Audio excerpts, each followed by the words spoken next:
سلام تماشابینان شبکه اگرا تختی جی. امروز چون هر وقته با شما من یوسف عزیزم.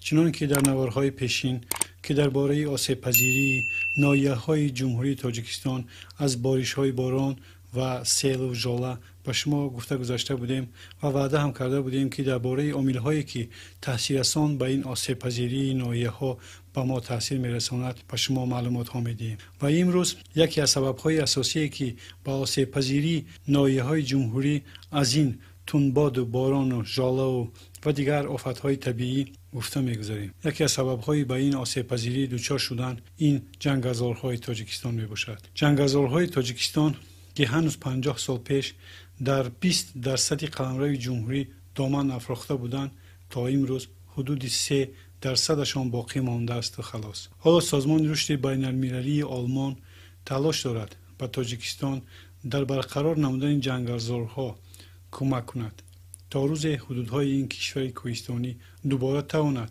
در افزارهای خود را برقرار کند. متخصصان میگویند در دوام 10 سال امکان برقرار نمودن تنها 0.5% مساحت جنگ‌افزارها وجود دارد. با کاهش مساحت جنگ‌افزارهای تاجیکستان، بحران انرژی 10 ساله اخیر این کشور، نابودسازی درختان به خاطر سوزشواری و همچنین عامل‌های بیرونه نظیر گرمشوی اقلیم تاثیر فاجعه‌آور رسانیدند. متخصصان سازمان رشد بین‌المللی آلمان امیدوارند در همکاری با حکومت تاجیکستان در امر برقراری توازن اکولوژی پیشینه کار انجام داده می‌توانند. اندری فابین، یکی از مسئول برنامه‌های آسیای مرکزی در همایش استفاده ثمرناک ذخیره‌های طبیعی و حفظ حیوانات وحشی در دوشنبه گفت: کاهش جنگ‌افزارها تهدید جدی به اکولوژی تاجیکستان و هم حیات جانوران نادر وحشی میباشد. او گفت هدف کار آنها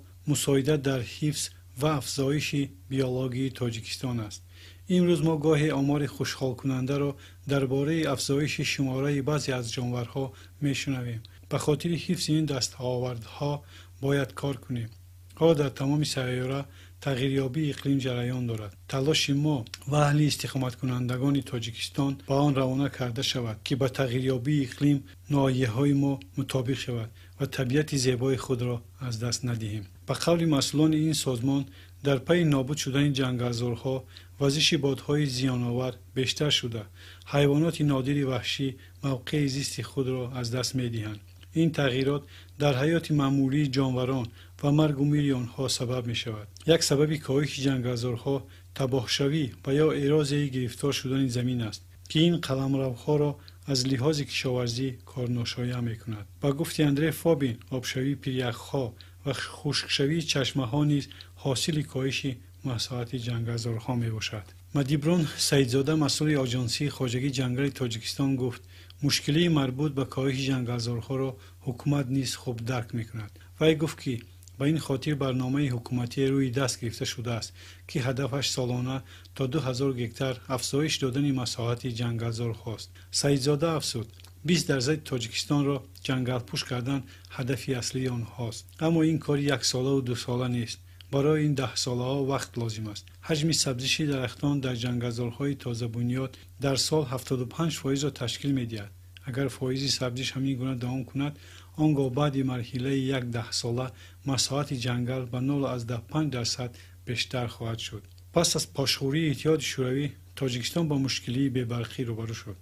همسال در فصل زمستان در کشور رجه یا محدودیت انتقال نیروی برق جاری می‌شد و ساکنان به خاطر گرم کردن خانه و تهیه غذا با درختبوری دست می‌زدند. در نتیجه 10,000 هکتار جنگ‌افزار خراب یا نابود شدند. از سوی دیگر محققان اکادمی علم‌های تاجیکستان می‌گویند افزایش سرشمار چراهای خانگی و نادرست استفاده بودن چراگاه‌ها باعث به کم شدن جنگ‌افزارها را، تنگ نمودن مکان برد و باش حیوانات وحشی و از بین رفتن گیاه‌های نادر می‌شود. زین‌الدین امیرов، کارمند اکادمی علم‌های تاجیکستان، می‌گوید همه این به محیط زیست زیان جدی وارد کرد.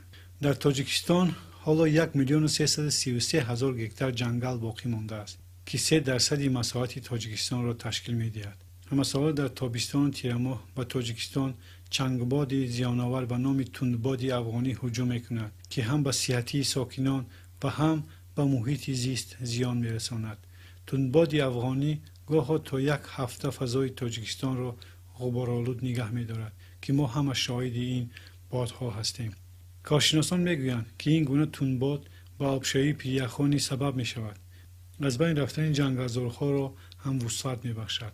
ما امیدواریم در پی راه اندازی این برنامه ها از فاجعه های عظیم طبیعی برای نسل های بعدی تاجیکستان جلوگیری کرده شده. حفظ محیط زیست تاجیکستان به معنای حفظ طبیعت یک گوشه جهان رو به عمل می شود.